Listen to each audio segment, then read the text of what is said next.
할렐루야. 오늘도 성령의 능력과 성령의 큰 확신으로 말씀이 증거되고 우리에게 큰 은혜가 넘칠 것을 믿습니다. 아멘. 지난 칠순 축하 카드에 이런 내용이 있었습니다. 목사님, 더도 말고 덜도 말고 모세만큼 사세요. 또 다른 분은 꼭 120살까지 사세요. 이분들이 정말 제가 120살까지 살 것을 믿었을까요?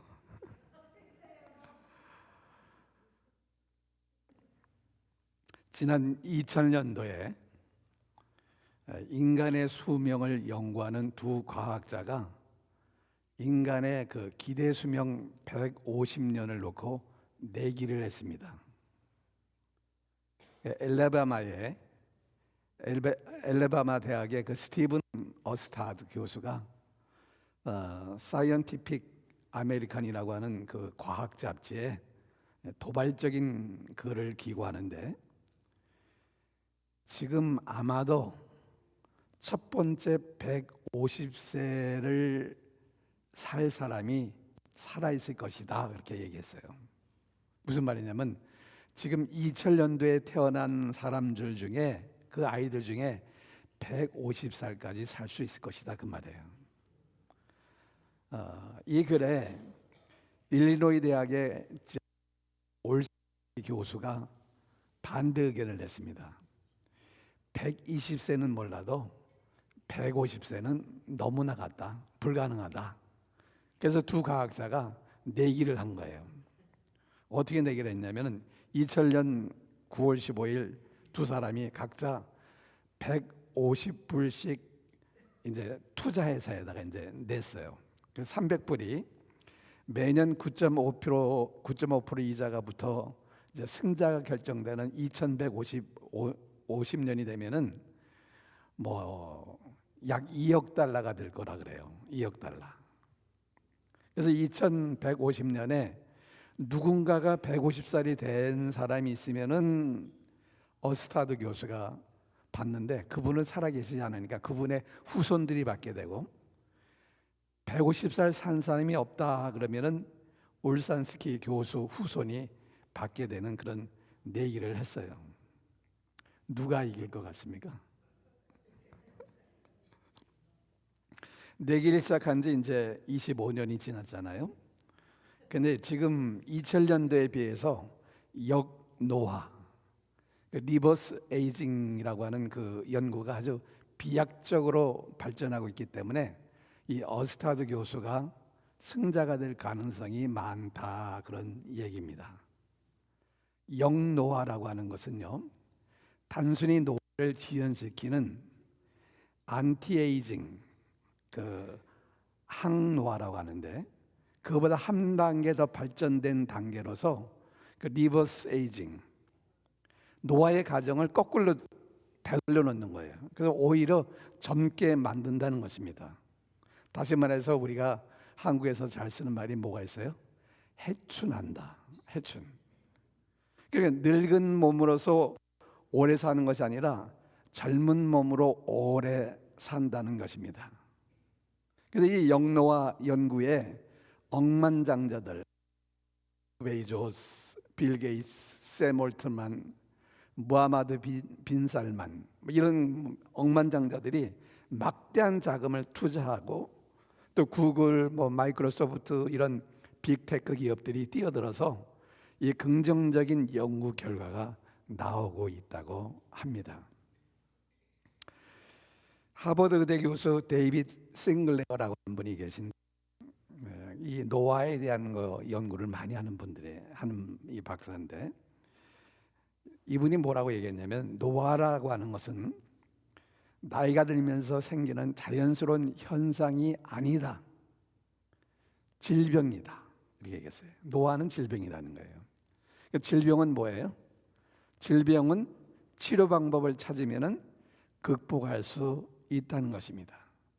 그래서 앞으로 10년 안에 10년 안에 더 젊게 더 오래 살 수 있는 세상이 되어서 120세까지 사는 것은 아주 평범한 일이 될 것이라고 이렇게 주장했습니다. 그리고 2150년이 되기 전에, 그 내기가 결정되는 2150년이 되기 전에 150살까지 장수하는 사람들을 볼 수 있을 것이다 라고도 얘기했어요. 여러분 10년만 잘 참으세요.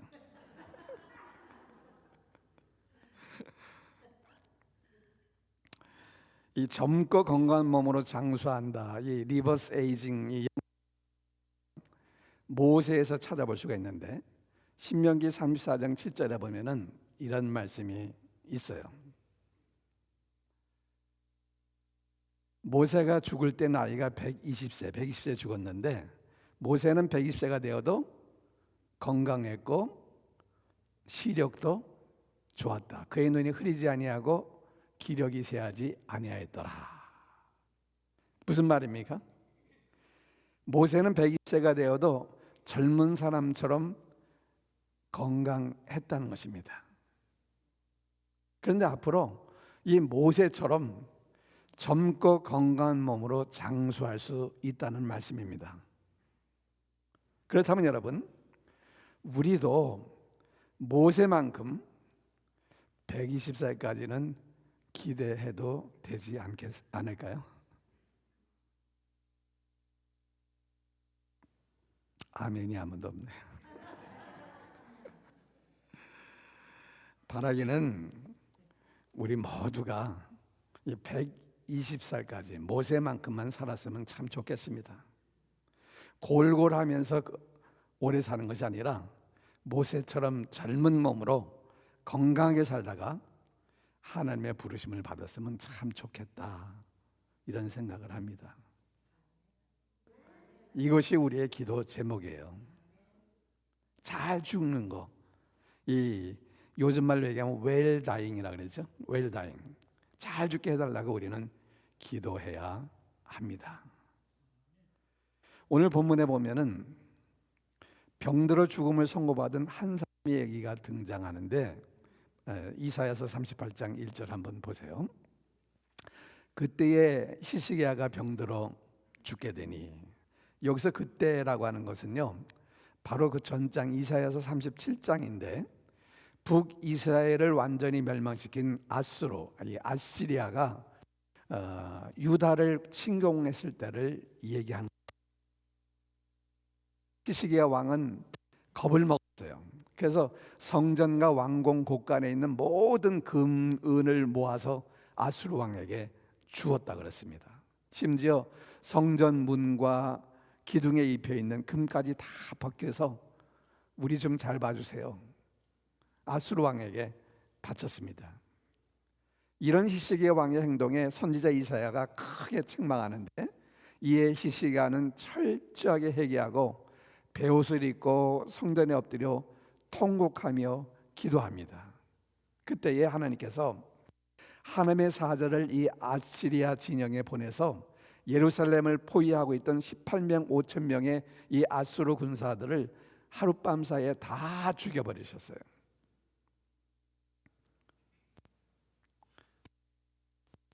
전염병으로 확 죽였을 것 같아요.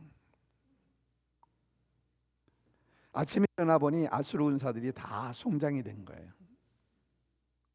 그렇게 아수르를 물리친 후에 얼마나 기분이 좋겠어요. 신이 났겠어요. 그런데 오늘 말씀은 히스기야는 죽을 병에 걸렸다, 이렇게 얘기해요. 죽을 병에 걸렸다는 것입니다. 그것도 아직 젊은 39살의 나이에. 여러분, 히스기야가 무슨 병에 걸렸는지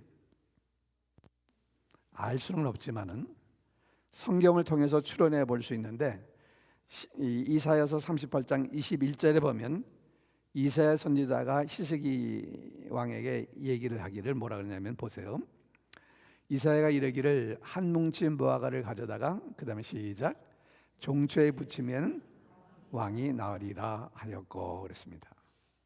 이 종초라고 하는 것은 종기를 얘기해요. 보일, 종기. 근데 그 크기와 위치에 따라서 뭐 등창이라고도 얘기하고 욕창으로도 얘기하고 다른 이름으로도 이제 불리우게 되는데, 그까지 종기 때문에 죽기까지 하겠는가라는 생각이 들죠. 근데 페니실린이 없었던 옛날에는 쉽게 고칠 수 없는 병입니다. 그래서 우리나라 역사에도 보면은 세종대왕도 종기로 인해서 많이 고생했다는 얘기가 있고요. 그 아들 문종은 종기로 인해서 죽었어요. 조선의 여러 왕들이 종기로 고생하고 죽기까지 했다는 역사적 얘기가 있지 않습니까? 여하튼 히스기야 왕은 죽어가고 있었어요. 지금 죽어가고 있었어요. 근데 얼마나 두려워요. 근데 이사야 선지자가 찾아온 거예요. 이때 한 가닥 희망을 가졌을 거예요. 왜? 선지자가 나를 찾아왔으니까 이제 선지자가 나를 위해서 기도하면 나는 살겠지. 그런데 선지자 이사야는 히스기야에게 와서 기도해주고 살라고 한 게 아니라 너는 이제 죽을 거다. 이제 주변을 정리하라. 죽음을 선언합니다. 자, 1절 말씀 한번 보세요. 시작. 그때 히스기야가 병들어 죽게 되니 아모스의 아들 선지자 이사야가 나아가 그에게 이르되 여호와께서 이같이 말씀하시기를 너는 내 집에 유언하라. 내가 죽고 살지 못하리라 하셨나이다 하니. 그랬어요. 내가 죽고 살지 못하리라. 하나님께서 죽을 거라고 얘기했기 때문에 히스기야의 병을 누가 고칠 수 있겠습니까? 그런데 이제 곧 죽게 될 것이니 죽음을 준비하라는 이 선언은 언젠가는 저와 여러분, 우리 모두에게 내려질 선언입니다. 그런데 그 선언을 받았을 적에 여러분의 기분은 어떨 것 같습니까? 아멘, 죽겠습니다. 자, 이사야서 38장 10절 이하에 보면은 히스기야 왕은 여러 가지 비유를 들어서 인생의 한창 때 죽게 된 것을 서러워하고 한탄하는데, 자, 먼저 10절 한번 보세요. 내가 말하기를 나의 중년에 수월의 문에 들어가고, 그 다음에 시작, 나의 여생을 빼앗기게 되리라 하였도다 그랬어요. 중년이란 말은 인생의 절정기라는 말이에요. 그러니까 내가 나이가 먹어서 죽는다면 그래도 그건 받아들이겠다. 그런데 한참 젊은 나이에 죽는다는 것은 너무 억울하다는 말입니다. 그래서 뭐라고 표현하고 있습니까? 남은 여생을 빼앗겼다라는 생각이 들었다는 거예요. 그러니까 한창 때 죽게 된 것을 서러워하고 있습니다. 그 다음 11절에 보면은 또 내가 말하기를 내가 다시는 여호와를 배웁지 못. 그 다음에 시작. 다시는 여호와를 배우지 못하겠고 내가 세상의 거민 중에서 한 사람도 다시 보지 못하리라 하였도다 말입니다. 여기서 배우지 못한다는 말을 3번이나 반복하면서 하나님도 보지 못하고 사람도 보지 못하고, 다시 말하면은 자기의 죽음을 처절하게 지금 한탄하고 있는 거예요. 12절 말씀 보겠습니다. 시작. 또 내가 말하기를 내가 다시는 여호와를 배우. 12절 시작. 나의 거처는 목자의 장막을 거둔같이 나를 떠나 옮겨졌고 직공이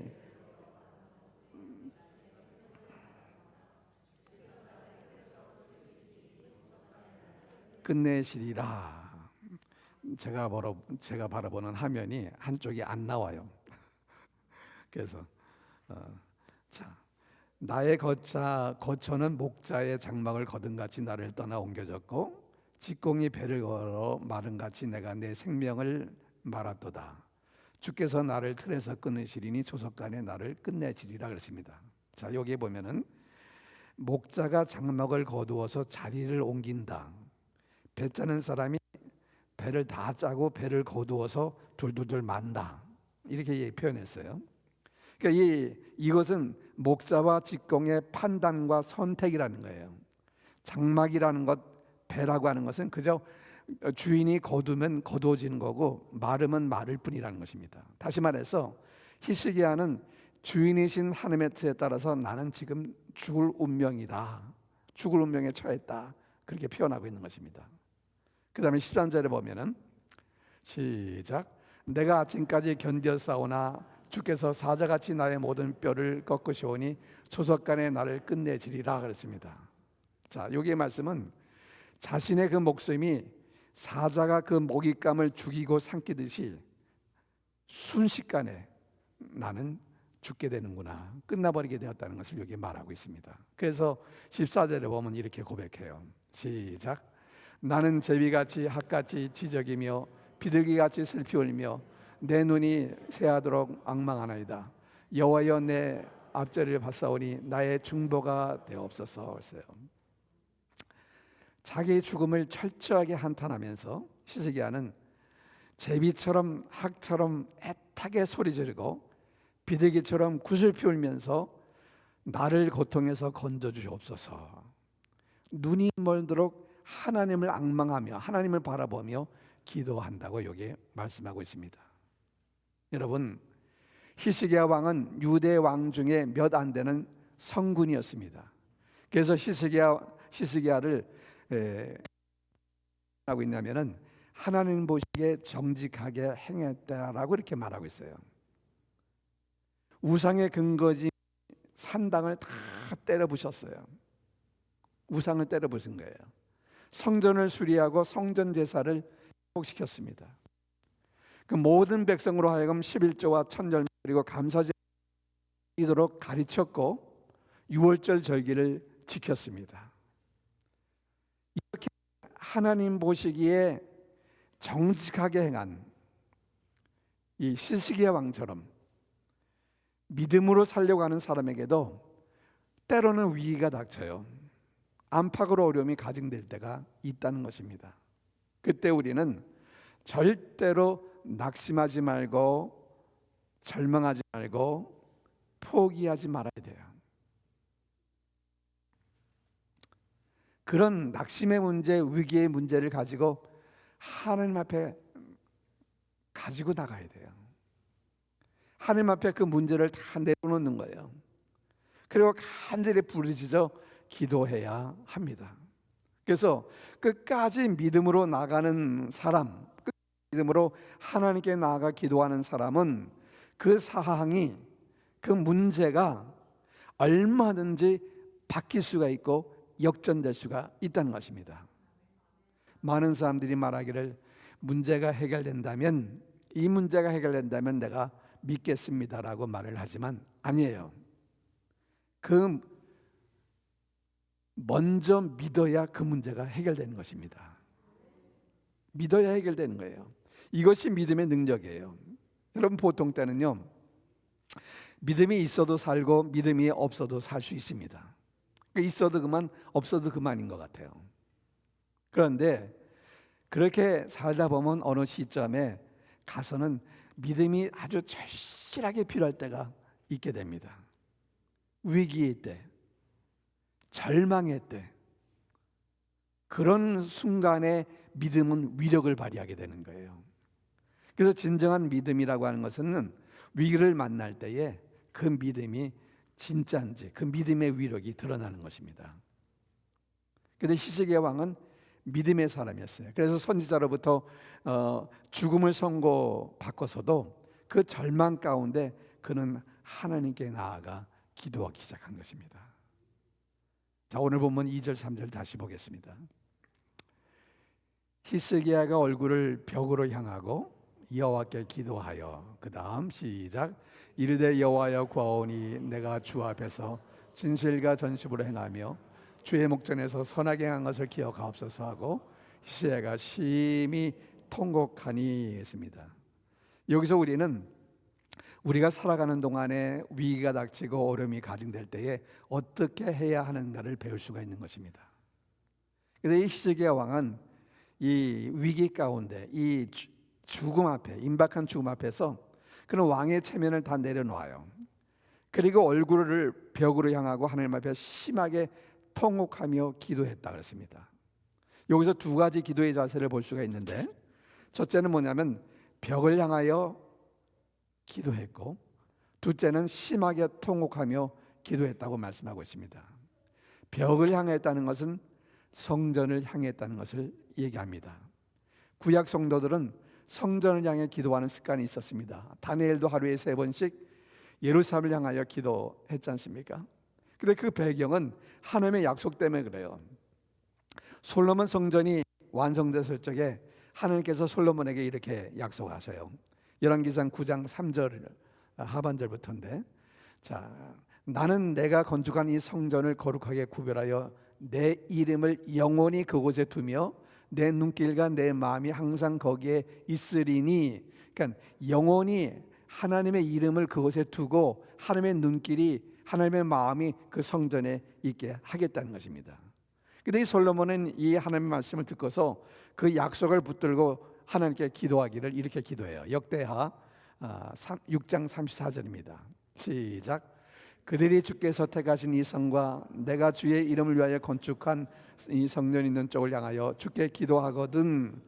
주는, 그 다음에 주는 하늘에서 그들의 기도와 간구를 들으시고 그들의 일을 돌아보옵소서. 히스기야 왕이 벽을 향했다는 것은 하나님의 눈길과 하나님의 마음이 항상 머무는, 하나님의 이름을 두시려고 지으신 거룩한 성전을 향하여 기도했다는 것을 의미합니다. 그것은 세상의 그 어떤 것도 의지하지 않겠다는 거예요. 전심으로 하나님의 한 분만을 향하여 기도드렸다는 의미입니다. 무엇을 기도했습니까? 이사야서 38장 16절에 보면 이렇게 얘기합니다. 시작. 원하건대 나를 치료하시며 나를 살려주옵소서. 원하건대 나를 치료하시며 나를 살려주옵소서. 이런 글이 있어요. 무릎이 떨릴 적에는 무릎을 꿇으십시오. 무릎이 떨릴 정도로 당혹스러운 그런 순간을 만나면은 그때가 바로 무릎 꿇고 기도할 때라는 것입니다. 삶의 위기를 만나면은 뭐 기도하는 것은 정상적인 인간의 반응이 아닌가 이렇게 생각할 수 있습니다. 근데 절대 그렇지 않습니다. 수많은 사람들이 이런 위기 가운데서 기도하기보다는 오히려 원망하고 자포자기, 포기해버려요. 기도할 생각을 잃어버려요. 그런데 히스기야 왕은 그 죽음의 문턱에서 그 절망의 순간에 얼굴을 벽으로 향하여 오직 하나님을 바라보면서 통곡하며 하나님께 나를 치료하옵소서, 나를 살려주옵소서 기도합니다. 그것은 히스기야 왕이 평상시에 늘 기도하고 있었다는 것입니다. 그 증거예요. 어떤 상황 가운데서도 엎드려 살아계신 하나님께 기도드릴 수 있다는 것은 그것은 아주 큰 믿음이에요. 그것은요. 하나님은 이 기도에, 이 믿음의 기도에 응답하십니다. 하나님은 히스기야 기도에 응답하셨어요. 오늘 본문 4절 5절 한번 보겠습니다.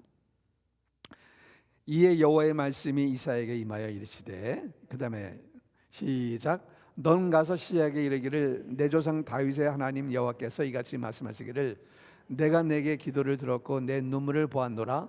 내가 내 수완을 15년을 더하고 그랬어요. 하나님이 히스기야의 기도를 들으셨어요. 그 눈물을 보셨다고 말씀하셨습니다. 그래서 하나님은 히스기야 왕을 치유해 주시고 그의 수명을 15년 연장시켜 주셨습니다. 그리고 6절에 보면 아수르로부터 지켜주겠다는 약속까지 주셨어요. 여러분, 우리는 언제든지 어디서든지 기도할 수 있습니다.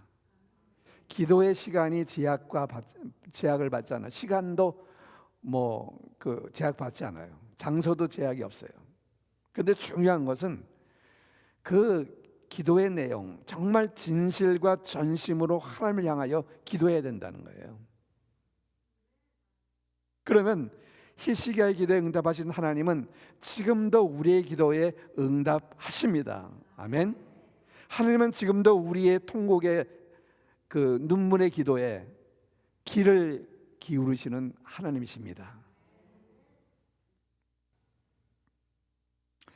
마지막으로 생각해 보고 싶은 것은 뭐냐면요, 결과적으로 히스기야 왕은 15년생을 더 살게 됐는데 덤으로 살게 된 15년을 어떻게 살았는가입니다. 자, 죽을 병에서 살아나는 기적을 체험했어요. 그리고 하나님께서 그 유다 나라를 크게 번창시킵니다. 번성하게 해요. 근데 이런 소문이 주변 나라에 막 퍼져나가기 시작한 거예요. 그 중에 바벨론 왕이 히스기야 왕에게 편지와 예물을 이제 보내와요. 39장에 나오는 얘기인데, 그 당시 강대국 아수르와 패권을 다루던 신흥 강대국이 바벨론이에요. 그 바벨론 왕이 사신을 통해서 자기 친서, 편지와 예물을 보내왔으니 히스기야 왕이 얼마나 기분이 좋겠어요. 기분만 좋은 게 아니라 목에 힘이 잔뜩 들어간 거예요. 이런 사실에 대해서 오늘 본문과 평행구절이 역대하 32장 24절 25절에 이렇게 말씀하고 있습니다. 그때에 히스기야가 병들어 죽게 되었으므로 여호와께 기도하며 여호와께서 그에게 대답하시고 또 이적을 보이셨으나, 그 다음 시작, 히스기야가 마음이 교만하여 그 받은 은혜를 보답하지 아니하므로 진노가 그와 유다와 예루살렘에 내리게 되었더니. 자, 우쭐한 마음, 교만한 마음이 히스기야가 들었어요. 하나님의 은혜는 다 잊어버렸어요. 죽을 병에서 살려준 거 다 잊어버렸어요. 하나님을 높이기보다는 자기 자랑을 시작한 겁니다. 그 내용이 이사야서 39장 2절인데 보세요. 히스기야가 사자들로 말미암아 기뻐하며, 기뻐했다. 그러니까 이 말씀 속에 포함되어 있는 게 뭐예요? 우쭐한 마음, 교만한 마음이 들었다는 거예요. 그래서 어떻게 했는가? 그 다음 보세요. 시작. 그들에게 보물 창고 곧 은금갑 항로와 보배로운 기름과 모든 무기고에 있는 것을 다 보여주었으나 히스기야가 궁중에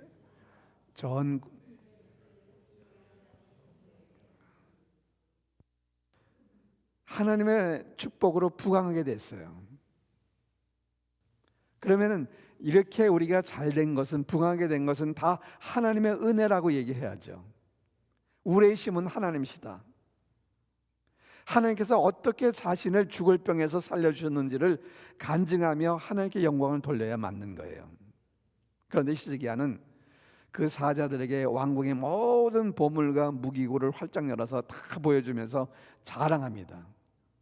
모든 것이 하나님의 은혜인데 마치 자신의 힘으로 이렇게 얻어진 것처럼, 자신의 힘으로 자기가 잘나서 그렇게 된 것처럼 우쭐대고 궁중의 모든 무기고를 열어서 자랑하고 보물을 다 보여준 거예요.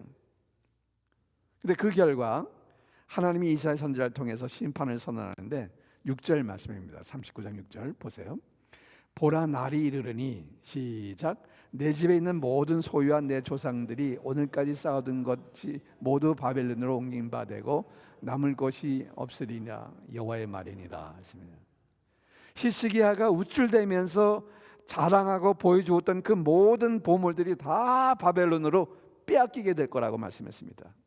그리고 자손들이 바벨론의 포로로 사로잡혀가게 된다는 것인데 얼마나 무서운 겁니까?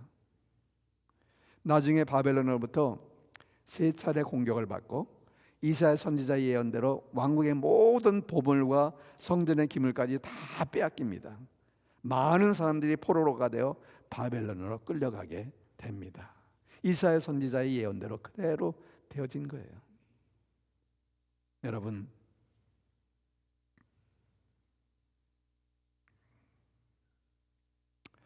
오늘 우리의 최대 관심사는 뭐냐면은 어떻게 하면 건강하게 오래 살 수 있을까?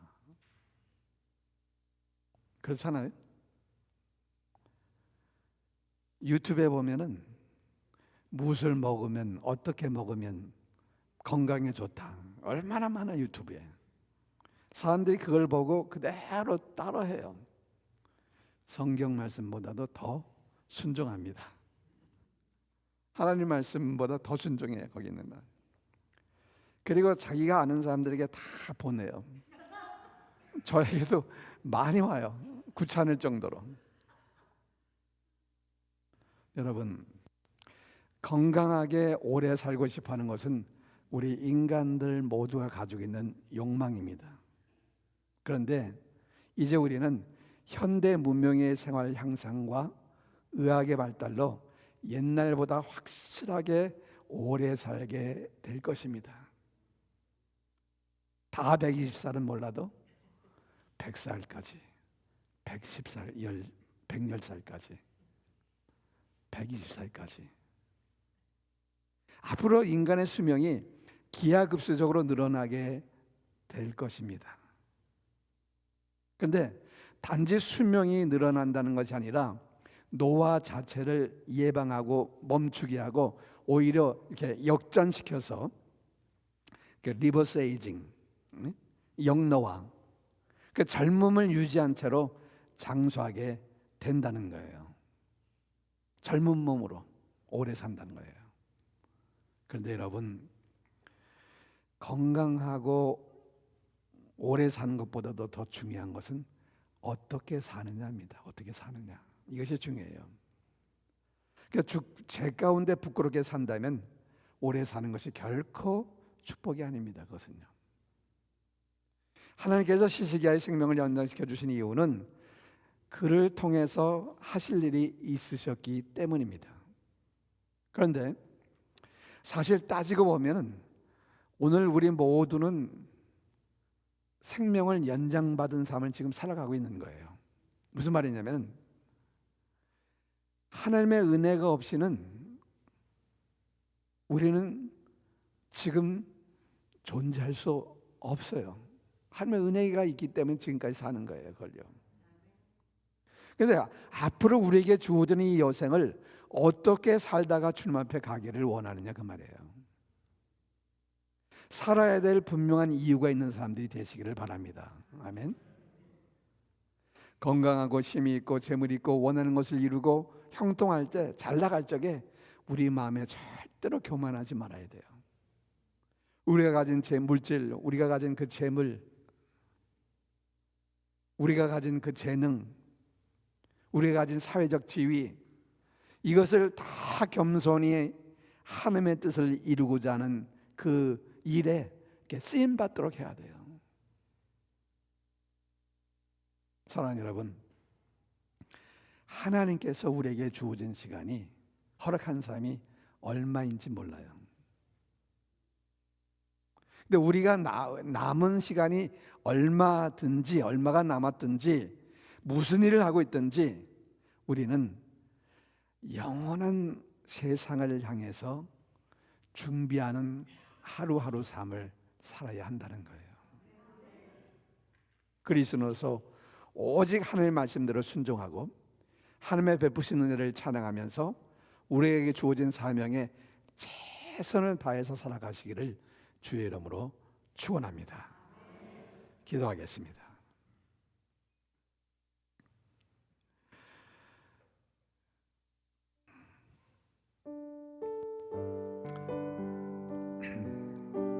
여러분, 지금 어려운 문제에 답답하십니까? 절망하지 마시고 지금이 바로 기도해야 할 때임을 알고 하나님을 향하여 통곡하며 기도하시기를 바랍니다. 지금 모든 것이 편안하고 하는 일이 다 잘 되고 있다면 교만하지 말아야 합니다. 하나님 말씀에 전적으로 순종하고 하나님을 기쁘시게 하는 삶을 하루하루 살아가야 합니다. 우리 오늘 말씀을 기억하면서 합심해서 조용한 음성으로 함께 기도하겠습니다. 할렐루야. 아버지 하나님, 주님의 귀한 은혜를 감사합니다. 오늘 주께서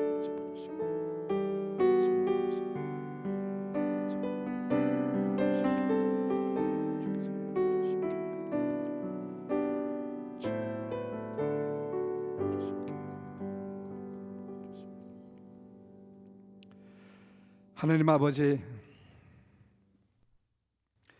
아무리 어려운 환경 가운데서도 절망하지 않고 히스기야 왕처럼 진심으로 하나님께 기도하게 하시고 우리의 기도에 응답하시는 하나님을 체험하게 하시고 간증하며 주님께 영광 돌리는 저희 모두가 되게 하여 주옵소서. 하나님 아버지, 우리가 살아가는 하루하루의 삶은 덤으로 살아가는 삶인 것을 압니다. 하늘의 은혜가 아니면, 하늘의 보호하심이 아니었으면 우리는 이런 험악한 세상에서 잠시도 생명을 연장할 수 없음을 고백합니다. 아버지 하나님, 우리가 살아가야 할 날이 얼마가 되든지 하루하루 매 순간순간 오직 하나님의 은혜에 감사드리며 하나님의 뜻을 이루어드리며 하나님의 영광을 위하여 살아가게 하여 주옵소서. 보라, 내가 속히 오리니 내게 줄 상이 내게 있어 각 사람에게 그가 행한 대로 갚아 주리라. 주님, 이 약속을 저희는 분명히 믿습니다. 주님 오시는 그날에 우리 각 사람에게 행위에 따라서 상을 주실 때에 주님으로부터 칭찬과 함께 멸관을 상으로 받는 우리 모두가 되게 하여 주옵소서. 예수 그리스도의 이름으로 기도드리옵나이다. 아멘.